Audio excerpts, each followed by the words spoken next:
आणि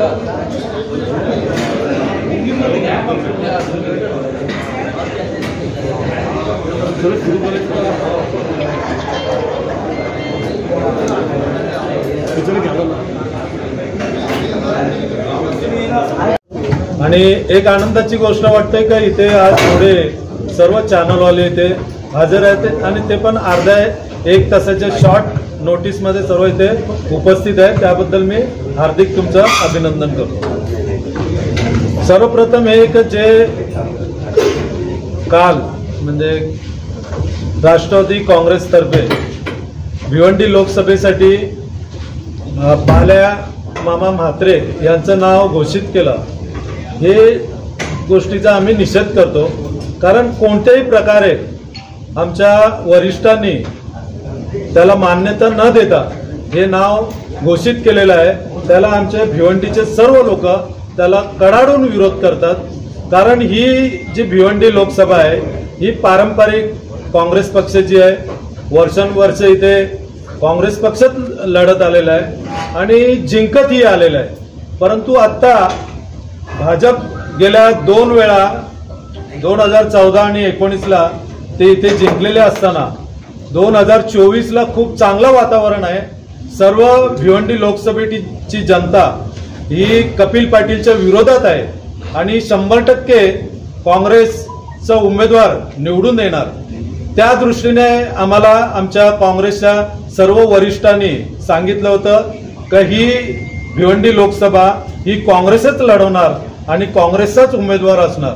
परंतु काल जे घडलेलं आहे ती चांगली गोष्ट घडलेली नाही आहे आणि म्हणून आम्ही आज सर्व इथे एकत्र झालेलो आहोत। सर्व पक्षाचे वरिष्ठ नेते आणि सर्व पदाधिकारी कार्यकर्ते आज इथे आलेले आहेत आणि आम्ही या गोष्टीचा निषेध करतो आणि ते पण अशा व्यक्तीसाठी ही सीट घेतलेली आहे तर तो आजपर्यंत कोणत्या पक्षात एका ठिकाणी राहिलाच नाही। गेल्या 10 वर्षामध्ये त्यांनी 7 वेळा पक्ष बदल केलेला आहे।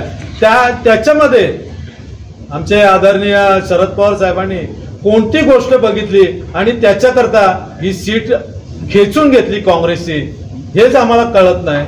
त्याच्यात आम्हाला थोडं हे कळलंय तर बोलतो तुम्ही 2 वेळा ही सीट हारलेली आहे, परंतु आम्ही 2 वेळा हारलो असलो तरी महाराष्ट्रामध्ये आणि देशामध्ये भाजप ही वारंवार निवडणुका जिंकत आलेल्या आहेत। जास्तीत जास्त मतदारसंघांमध्ये त्यांचा विजय झालेला असताना भिवंडी लोकसभा एक अशी आहे की ती कमी मतात हारलेलो आहे।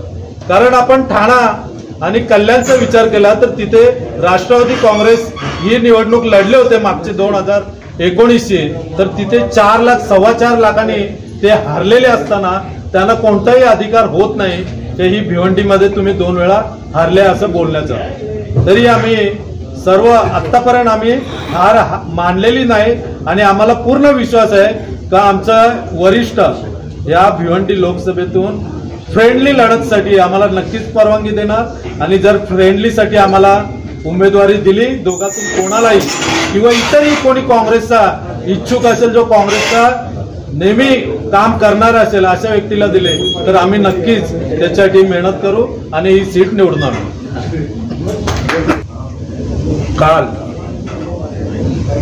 जे आमचे वरिष्ठ नेते यांना विश्वासात न घेऊन हे राष्ट्रवादीचे पवार गटातील उमेदवार भिवंडी लोकसभा मतदारसंघामध्ये पवार गटातून उमेदवारी जाहीर केलेली आहे, हे खरं तर अत्यंत चुकीचं आहे। कारण मी ज्यावेळी ही उमेदवारी जाहीर केली त्याच्या अर्ध्या तासांनी मी आमचे आदरणीय प्रदेश अध्यक्ष नानाभाऊ पटोले यांच्याशी फोनवर चर्चा करत असताना नानांनी सांगितलं की आम्हाला माहिती नाही उमेदवारी कशी जाहीर केली। त्याचवेळी मला समजलं की मागच्या 10-15 दिवसापूर्वी काँग्रेस पक्षाला विश्वासात न घेता शिवसेनेने सांगलीची जागा जाहीर केली। अशा पद्धतीने राष्ट्रवादीने सुद्धा काँग्रेसला विश्वासात न घेता काल पवार गटातून उमेदवारी या भिवंडी लोकसभा मतदारसंघावर जाहीर केली। खरं तर भिवंडी लोकसभा ही पारंपरिक काँग्रेस पक्षाची काँग्रेस पक्षाचा उमेदवार आतापर्यंत तिथे जवळपास देश स्वतंत्र झाल्यापासून तिथे लढवत आहे आणि जवळपास 9 वेळा भिवंडी लोकसभा मतदारसंघावर काँग्रेसचे उमेदवार निवडून आलेले होते। स्वर्गीय दामू शिंगडा साहेब हे 6 वेळा खासदार निवडून आले। त्याच्यानंतर शंकरनम साहेब हे निवडून आले, लहानू शिरवा कोम हे निवडून आले आणि पालघर ठाणा हे ज्या वेळेला एक जिल्हा होता त्या वेळेला ठाणा लोकसभा आणि डहाणू लोकसभा मतदारसंघामध्ये भिवंडी तालुक्याचे सर्वाधिक मतं आदरणीय स्वर्गीय दामू शिंगडा साहेब यांना मिळत असताना या जागेवर ते 6 वेळा निवडून आले आणि ज्या वेळेला 2009 मध्ये या दोन्ही जिल्ह्याचा जेव्हा विभाजन झाला त्यावेळेला 4 लोकसभा त्या ठिकाणी झाले। त्याच्यामध्ये कल्याण लोकसभा, ठाणा लोकसभा, भिवंडी लोकसभा आणि पालघर लोकसभा आणि 2009 मध्ये जेव्हा भिवंडी लोकसभामध्ये आमचे सन्माननीय सुरेश टावरे यांना काँग्रेस पक्षातून उमेदवारी मिळाली आणि त्यावेळेला 2009 मध्ये ते सर्वाधिक मतांनी ते निवडून आले आणि अशा या भिवंडी लोकसभा मतदारसंघामध्ये ही जागा जर काँग्रेस पक्षाने 9 वेळा जर जिंकली असेल तर ही जागा पारंपरिक असताना सुद्धा हे पवार गटांनी हे जो इथे उमेदवार जो बालेमामाला जो जाहीर केला हा अत्यंत चुकीचा आहे आणि हे खोटपणाने जे तुम्ही जर तुमच्या वरिष्ठांना सांगतात आणि ते वरिष्ठ काहीतरी ऐकून आणि या ठिकाणी आमचं पारंपरिक जी जागा काँग्रेस पक्षाची होती आणि त्या ठिकाणी जर पवार गटाला जी उमेदवारी जी जाहीर केलेली आहे हे खरं चुकीचा जो काय विषय झाला तो चुकीचा झालेला आहे आणि आमचे आदरणीय प्रदेश अध्यक्ष नानाभाऊ पटोले यांनी सकाळी पत्रकार परिषद बोलताना सांगितले की भिवंडी आणि सांगलीचा अजून तिढा सुटलेला नाही, कारण हे आम्हाला कुठल्याही प्रकारे विश्वासात न घेता ही जागा त्यांनी राष्ट्रवादीला जर आपल्या हातून गेली तर या कोकणमध्ये पूर्ण कोकणातून आपण आपला काँग्रेस आणि आपला पंजा हद्दपार होणार आहे आणि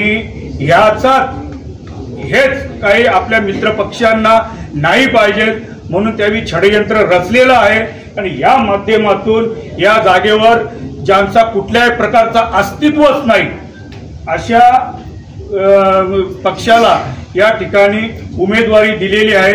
तरी या उमेदवारीच्या माध्यमातून आम्ही सर्व भिवंडी लोकसभा मतदारसंघातील सर्व प्रमुख पदाधिकारी इथे आम्ही जमलेलो आहोत आणि जरी आमच्या महाविकास आघाडीच्या माध्यमातून जरी ही जर जागा समजा जर प्रोटोकॉलमध्ये जर ही जागा जरी सुटली तरी आम्ही हे जे नेते लोक इथे जमले आहोत असेच आम्ही जमणार आहोत आणि जे कार्यकर्ते जे पदाधिकारी जे नेते लोक सांगतील या भिवंडी लोकसभा मतदारसंघातील जे काही सांगतील त्याचा निर्णय आम्ही पुढे घेणार आहोत। ये जगह जो है भिवंडी लोकसभा की ये एनसीपी ने कैंडिडेट का ऐलान किया है। उसी वक्त मालिया मात्रे का मेरे पास फोन आया था, मैंने उससे कहा कि ये महाविकास आघाड़ी का ऐलान है क्या? उसने कहा महाविकास आघाड़ी का ऐलान है, लेकिन बाद में हमने जो पार्टी के वरिष्ठों को फोन किया तो उन्होंने कहा कि हमारा ऐलान नहीं है, ये एनसीपी का अपना ऐलान है और आज वो लोग डिस्क्वालीफाई हैं। ये कहने का ये मतलब है कि इस तरह से भिवंडी की सीट को पब्लिक में कंफ्यूजन पैदा करने के लिए राष्ट्रवादी के बड़े नेता ने इस तरह का ऐलान नहीं करना चाहिए। इंडिया एकजुट है। नाना पटोले साहब हमारे सम्माननीय अध्यक्ष हैं महाराष्ट्र के, उनसे हमारी बात हुई, उन्होंने कहा कि नहीं हमने ये सीट छोड़ा नहीं, ये सीट कांग्रेस की है। और भिवंडी में मैंने पहले भी कहा कि हमारी जो पॉपुलेशन है ये सिर्फ और सिर्फ पंजे को पहचानती है, कांग्रेस को पहचानती है। कल इसका परिणाम अगर ये लोग जबरदस्ती थोपने की कोशिश करेंगे तो इसका परिणाम ये होगा कि वोट कहीं और जाएगा और फिर इसका जो है भुगतान जो है पूरे इंडिया को भुगतना पड़ेगा। हमने ऊपर जो है हमारी बातचीत चल रही है और किसी भी सूरत में मैं बहुत दावे के साथ कहता हूं कि पार्टी जो है ये सीट नहीं छोड़ेगी।